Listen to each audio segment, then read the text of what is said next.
Until recently, I'd done very little travel photography and no street photography. I'd also never been to Japan.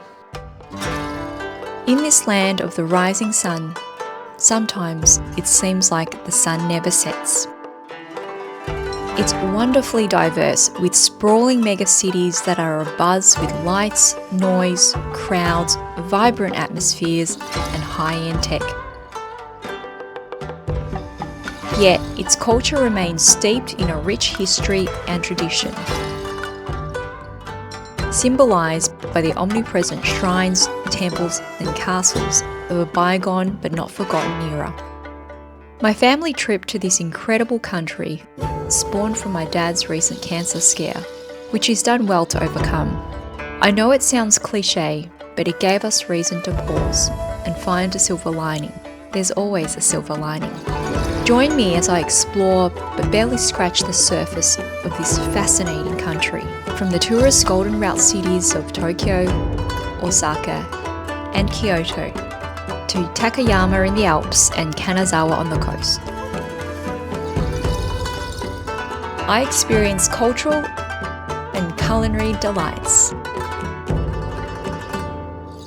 all the while seeking to capture the ordinary and the unique,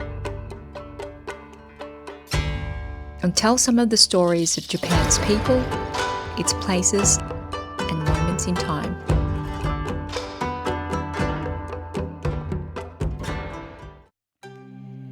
If, like me, you're an introvert who enjoys the peace of your own thoughts and company, well then, arriving in Tokyo for the first time is going to be a rude awakening of all your senses and all at once.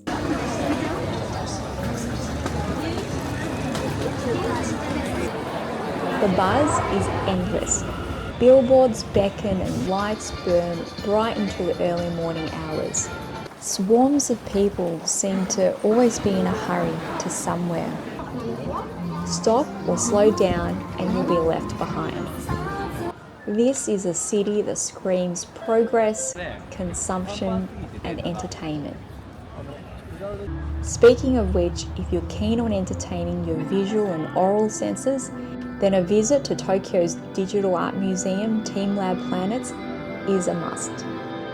The experience involves going barefoot and immersing yourself in the artworks, together with others. In each artwork space, the artworks change in the presence of people and seem to respond to people's interactions, blurring the perception of boundaries and creating a continuity between the self, the art, and others. Working my way through the varied artwork spaces was an unreal experience. The standout for me had to be the infinite crystal universe. Here, light points are used to create three-dimensional objects, and LED light sculptures extend infinitely in all directions. The dazzling display of colours, glistening lights and reflections offered lots of opportunities for artistic and abstract images. But with so many people moving about in confined spaces, composing a good image had its challenges. With mirrors incorporated into many of the artwork spaces, I had good fun seeing what I could create with abstract reflections.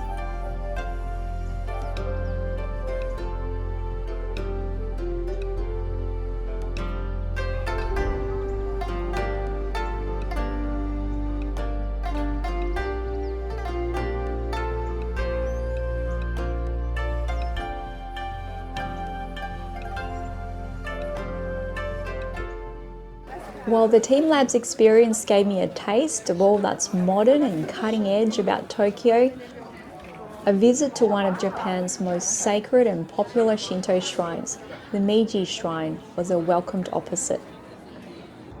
There are two entrances into the shrine grounds, each marked by a huge torii gate. Set amongst forest surroundings, a visit here is a chance to hit pause and soak in the history and traditions of old world Japan. The buzz of the hectic city on the other side of the torii gate soon gave way to the tranquil sounds of the forest. Like most shrines, you'll find at the entrance to the shrine's innermost grounds is a temizuwa. I think that's how you pronounce it. Here, visitors wash their hands and mouth with the flowing cool water in an act of ritual purification. It's also customary to bow at the torii gate before entering. Inside the main grounds, it's hard to miss the beauty in the architecture and craftsmanship of the buildings. As with all of Japan's hotspots though, it's best to visit early to avoid the crush of tourists. Before even entering, I caught sight of this lovely Japanese lady in a gorgeous golden kimono. It wasn't long before I realized why she was there. If you're lucky, you might see a traditional Shinto wedding take place. I was fortunate enough to see not one, but 3 weddings that morning. A traditional Shinto wedding honours the divine spirits, which is believed to reside in all things. Priests in tall headgear lead the small wedding procession, followed by shrine maidens. The groom, bride and bride mother take the centre, shaded by a bright red parasol, and carefully attended to by their kimono-wearing assistants and close family members. The grooms were dressed in their formal traditional kimono attire. Black kimono jackets, hakama pants, and a fan in hand. But as dashing as they were, we all know that this day is all about the bride. The brides were resplendent in their Shinto wedding dresses, which consists of layers of kimonos. Their over-kimonos have their origins in the historic dresses of the women of the samurai class, which are often pure white. These were more ivory in colour and feature intricate woven designs. Tucked into the folds of the bride's robe is a fan and a dagger with a case, another holdover from samurai days. As for why the bride always hides her right hand underneath the kimono, I've had no luck finding the answer. So if you do know, please put me out of my misery. These brides also wore a headdress called a wataboshi, which is basically an all-white hood, which is a Japanese equivalent of the Western bridal veil. So according to Japanese folklore, a woman sprouts a pair of horns when she marries. They represent feelings like anger and jealousy, and so the hood is meant to symbolise a restraint of such emotions. Surely there isn't any truth to this though, right?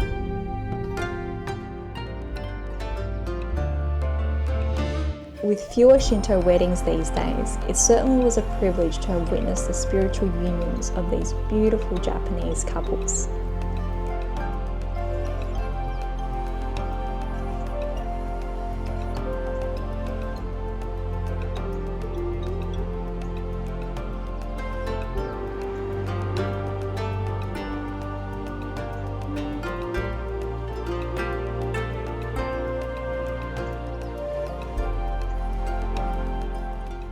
Next on my highlights reel was a brief visit to the nearby Harajuku precinct to continue my fleeting obsession with mirrors and reflections, quickly snapping the popular wall of mirrors at Tokyo Plaza Omotasando.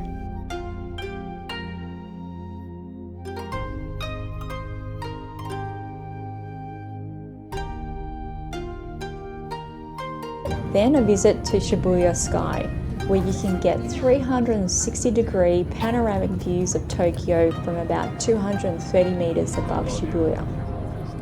The views from up here would have been amazing at sunset. Unfortunately, I could only fit in the midday visit, and the hot and hazy afternoon made for some pretty ordinary photos of the city below. My views of Shibuya Crossing were also pretty average, but being able to see Tokyo from this perspective was pretty cool, and you can easily see some notable landmarks, including Tokyo Tower. Sneaking in at 3 meters taller than the Eiffel Tower from which it's modelled, Tokyo Tower is a symbol of Japan's rebirth as an economic powerhouse. However, the best side of Tokyo Tower, in my opinion, is at night, where it's lit up in all its glory. There's an Instagram famous vantage point of the tower from the basement car park. But unless you want to line up for hours, there are some good views from the street. And if you head up to the observation deck, the views of the city below after sunset are quite a sight.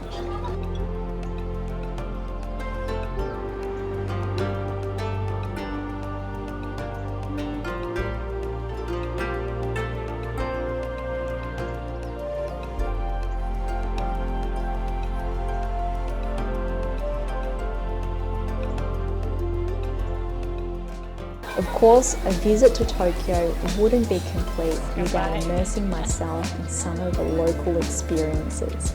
Enjoying the sake and local beer. Indulging in some good old yakiniku.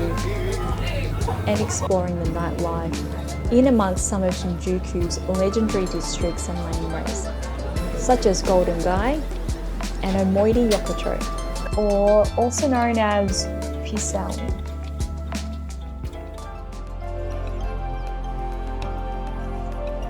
Narrow alleyways are packed with tiny bars and eateries bursting at the seams with locals and tourists alike.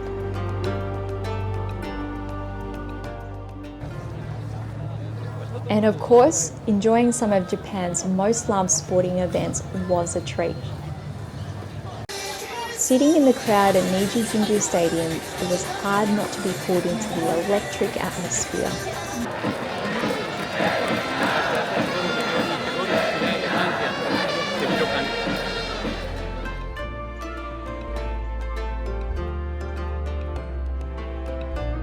I'm definitely no sports photographer, but give me a chance and I'll capture whatever's in front of me.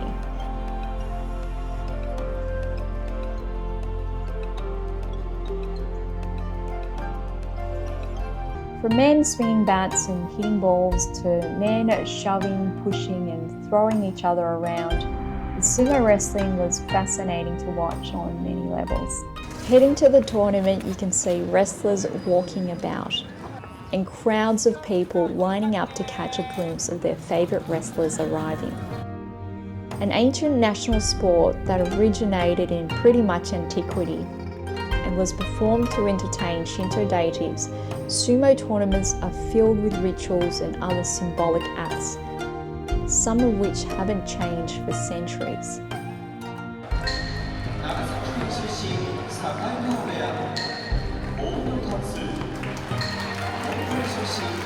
At the beginning of the tournament, the wrestlers are announced in a ring entering ceremony, standing in a circle in their elaborate kesho mawashi, which I think is their belt and personal branding, and partake in a ritual which appears to honour the gods.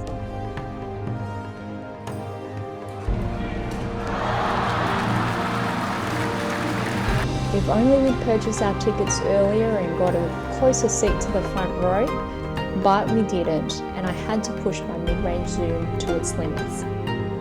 The rules of engagement are simple. The wrestler who first exits the ring or touches the ground with any part of his body besides the sole of his feet loses. Illegal moves include hair pulling, bending fingers, gripping the crotch area, kicking, poking eyes, and punching.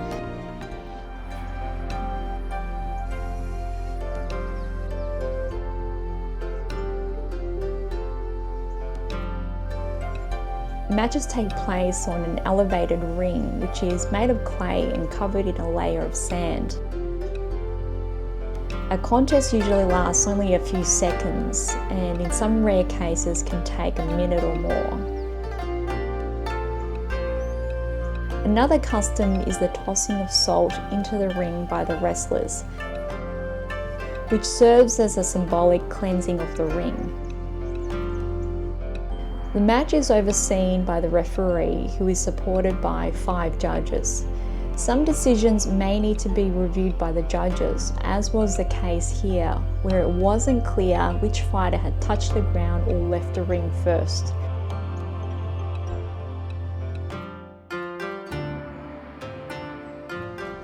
And then, like many of the wrestling matches, my time in Tokyo was over in a jiffy. And despite all my initial misgivings about it being too loud, too busy, too bright, just too much, I found myself unexpectedly wanting to peel back the layers and explore some more, to go down deeper into Tokyo's rabbit hole. That's something I definitely have to do when I come back next time. But moving on, I head to the charming and relaxed city of Osaka, where more discoveries await. Thanks for watching, and see you then.